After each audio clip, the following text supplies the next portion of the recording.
आखिर क्या फर्क है इन दोनों में?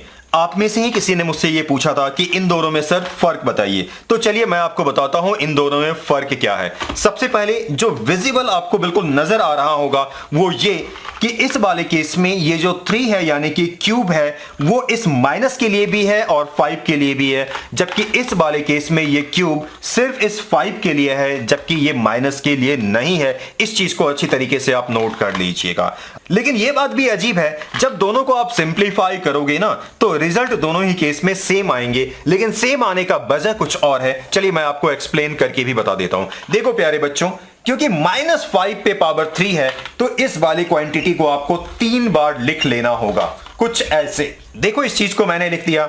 अब इसके बाद क्या करना है, जब -3 बार मल्टीप्लाई होगा यानी कि और टाइम्स होंगे तो ये माइनस हो जाएंगे, या फिर इसको आप ऐसे भी समझ सकते हो -5 इंटू -5 ये ऑब्वियसली +25 आपको दे देंगे और इसके साथ आपको मल्टीप्लाई करना है -5।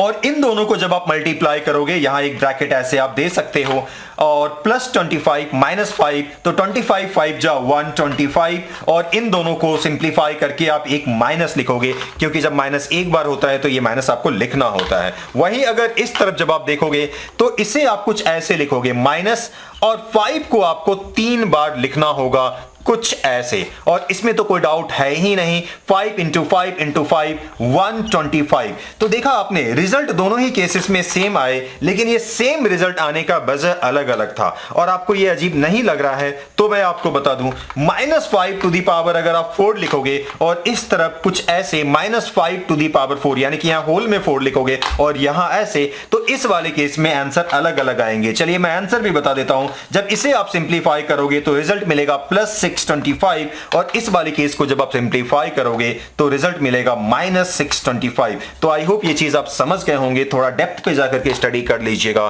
तो प्यारे बच्चों, फिलहाल के लिए इस वीडियो में इतना ही, मिलते हैं फिर किसी वीडियो में, तब तक अपना ख्याल रखिएगा। Thank you.